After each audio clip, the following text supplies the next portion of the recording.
Good evening, everyone, and welcome from First Energy Stadium. It's another beautiful night for baseball in Baseball Town. The Reading Fightin Phils playing host to the Richmond Flying Squirrels, Game 3 of the 6-game stand between the Phils and the Squirrels after Richmond has taken Game 1 and Game 2. We are live on Tompkins Plaza. The gates are open. First pitch is scheduled for 7 o'clock. We're also live on Facebook for our pregame show alongside my broadcast partner, Jake Starr. My name is Bob McCool, and the man in the middle of us is the man who's been in the middle of the lineup the last couple of nights, Baron Radcliff. He's got the night off after playing in Game 1 and Game 2 and batting in the cleanup spot. Baron back with the Phils now after an injury. It was a shoulder injury that kept you out for 2 months. So just a little bit of an update. How you feeling? You feel like you're back to full strength? Is it just a matter of timing? Where do you feel like you're at right now in the comeback? I feel like I'm 100% healthy. I went down there in Florida for 2 months, and it was a very strenuous process, but at the end of the day, I mean, they got me back to full strength, and I feel ready to go. And they had me do dive testing just to make sure everything was good, and I passed all those tests, so we're back. And that process, like you said, it can be a tough process. I talked to a lot of guys, too. Obviously, physically, you know the benchmarks you need to hit. But through that 2-month process, mentally, how did you kind of come and cope with, I'm not going to be able to play baseball for at least 2 months. I got to hit all these benchmarks, but I don't want to skip steps, and I can't rush to the end. Yeah, it was pretty tough. I hit a wall about halfway through, 1 month through, and it was just kind of like, you're waking up early. Like, we get to sleep in a little bit here. So waking up early, you're doing the same thing every single day. So it got tiring at the beginning. But then you just have to keep that end goal in mind. It's like, if I keep going hard, if I keep putting my body through the extra, then when I get back to playing, everything will be fine and ready to go. So it was a tough mental battle for a little bit, but Tracy's down there in Florida. She's a really good asset for the rehab program as far as the mental stuff. And I had a couple talks with her just to make sure that, we're keeping our eyes on the end goal and not just focusing on what's going on and how I feel right then at that moment.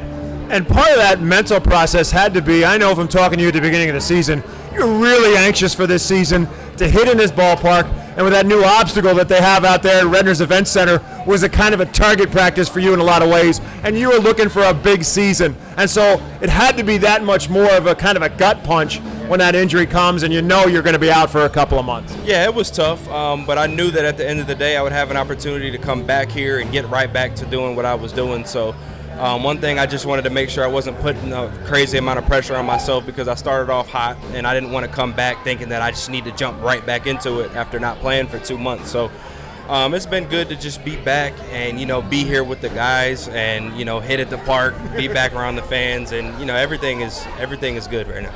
So how long, once the recovery part of the injury is done, then it becomes getting the timing down.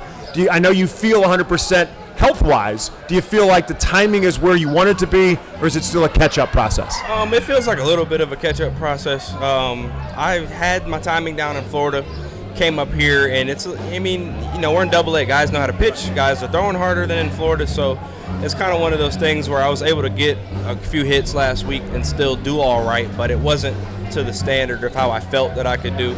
I was a little bit behind on fastballs, so I think that's one thing I'm working with Henson with, just in the cage and getting on the machine or whatever it is, just to make sure that I can get that timing back and be ready. And we rewind to April. We talked about you had a really good start of the season, especially in that Hartford series back in that second week of April. Coming into the year, talk about just the level of excitement you had to play here in Reading, and now you get a chance to kind of pick up where you left off in terms of that levels of excitement. I was super excited, man. When they told me that I would be starting in Reading, it's just, keep the chain moving. So I started my first year in Clearwater, next year in Jersey, now we're in Reading. So just keep moving up the ladder. Another thing me and my dad always talk about is that he never made it to Double-A. So I've already passed him. So that was one thing I kind of talked trash with him about. But it was just super exciting, having the opportunity to be here and hearing about how well it is for a hitter's park here at this field.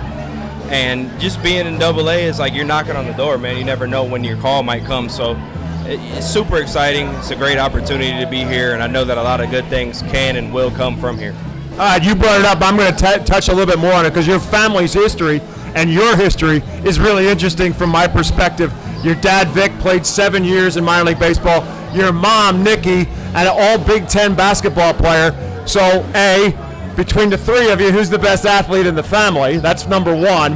And number two, were a 3-star quarterback in high school on the football field, and I know it was a tough decision for you in a lot of ways as to whether it was going to be football or whether it was going to be baseball. So the second part of it, how early in time was it that you made that decision and you said, you know what, baseball is my future? So for the first part, me, and I think that they would agree because they came together and put their genes together and made me.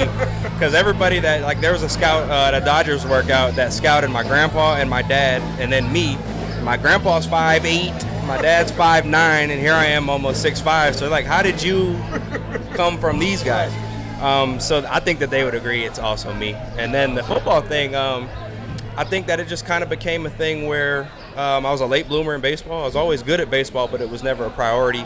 We moved to Atlanta to pursue a football goal and then play baseball too, but that wasn't the main focus. And then I think it was August of my senior year of high school, I committed to Georgia Tech. They had to scramble to even get some money from me because they had already given away a lot of scholarship money. But I made the decision pretty late. I mean, going into, I think, both my junior year and my senior year summer baseball, I really put myself on the map. Went to a couple big showcases and was able to, get in front of these scouts and do well. And then talking to my dad, it was like, all right, well, football is less strain on the body. Let's chase the baseball thing. So here we are.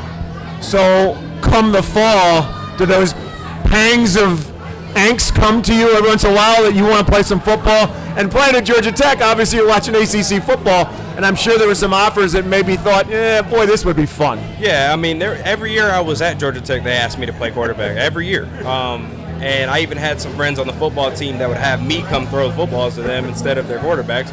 But, it was I always see football, and I'm like, man, a part of me wishes, it's always a part of me. I always love the game and want to be around it. But I still think I made the right decision, and, everything happens for a reason. So I'm fine with the choice, but I do miss it all the time. And every time we have the football here, I make sure I throw it. So, yeah. You've been in the Phillies organization for a few years now. How has that experience been, and are there any other players or coaches that you've kind of found yourself looking up to for kind of advice as your experience progresses along? I've loved the Phillies, man. I'm very thankful that they took the opportunity on me in 2020, even though we didn't get to finish our college season. We got cut short in March. And I've loved, every step of the way, every coach that I've met, all the teammates that I've had. And then Henson is one of my favorite guys in the org. He's kept me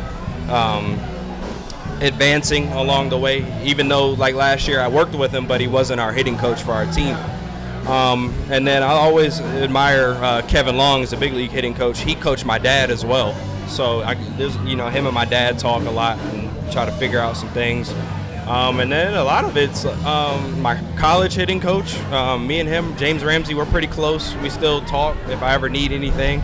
And then my dad is, that's my guy. I had him in the cage last night trying to tweak some things, figure some stuff out. So, but yeah, there's a lot of guys in this org that I have respect for. Everybody knows what they're doing, and everybody has your best interest at heart. So, yeah. You're watching the Reading Fightin Phils pregame show. We're talking with Phil's outfielder, designated hitter, and often cleanup hitter, Baron Radcliff. When you're standing at home plate and you're wearing a Phillies uniform, based on your size and based on your stance, the comparisons are obvious. Everybody says, man, he looks a lot like Ryan Howard when he's standing at home plate. Are you okay with that? Does it bother you? Do you want to be Baron Radcliff and look, I'm not Ryan Howard, let me be who I am? Or do you say, okay, I'll take it? Yeah, I mean, I've always seen, I got the timing thing from him. I don't do it exactly how he did it, but it was always something for me that helped me with, all right, I'm relaxed here. This is what I kind of do before the pitcher gets started so that I can feel ready to go. And then it just so happens that I get drafted to the Phillies, and that's, Ryan Howard, and they are the same stature, and they both win the 5th round. And it's just a whole bunch of things. I've always admired him, but I've never really, felt the pressure of, you stand like Ryan Howard, so we expect you to be like Ryan Howard. I do, I think it's pretty cool that that's a comparison that I do get, though, because of everything that he did for Philly. And, I think that, it's just something that I've done, and it just kind of has worked out where I end up wearing a Philly uniform, and I do the same thing that he does. So, a couple weeks beginning of the year in Reading. Now you're back, really your first full week back in baseball town, but Through that limited sample size so far, how's the overall experience been? Amazing, man. That's all. I love this park. I love the fans. I love the interaction that we get with them. All the kids asking to sign balls between the locker room and the dugout. It's very exciting to be back. And I was here before when I got hurt, so it's just very good to be back at the home park because I had to come back and immediately do a 10-hour bus ride coming back from rehab. So it's good to be home. It's always good to be home. I got my same apartment back, so it's always good to be here, and it's very comfortable here. We'll let Baron Radcliff get back, but Baron, as this season unfolds and now you're looking towards the second half, and it seemed like everybody in that clubhouse from Al Padrique on down felt like, you know what, give us a shot in the second half when we get a redo for half number 2. Obviously, it hasn't started out that well at 0-2, but it seems like everybody in that clubhouse believes it's only a matter of time, and it seems like we've been saying it's only a matter of time. But now that you have that chance, do you feel any added pressure that you got to get it going soon? I kind of missed out on what took place while I was gone in rehab, so I can't really speak on the first half, but I do know that everyone in the locker room believes that we are more than equipped, whether the lineup, the pitching staff, whatever it is, to be really successful. It's just a matter of stringing it together, but we all believe that at the end of the day that we can make some special things happen here, and no one's really pressured about it. It's just, all right, let's try to get something moving. Well, no prime like the present. The Reading Fightin' Phils, the Richmond Flying Squirrels. Again, Game 3 is about to get underway. Fireworks to finish off the night, and the series will continue. It's a wraparound weekend right up until Monday, right here between the Phils and the Richmond Flying Squirrels. We're going to take a timeout on the Reading Fightin' Phils Radio Network when we come back. Starting lineups and first pitch right after this.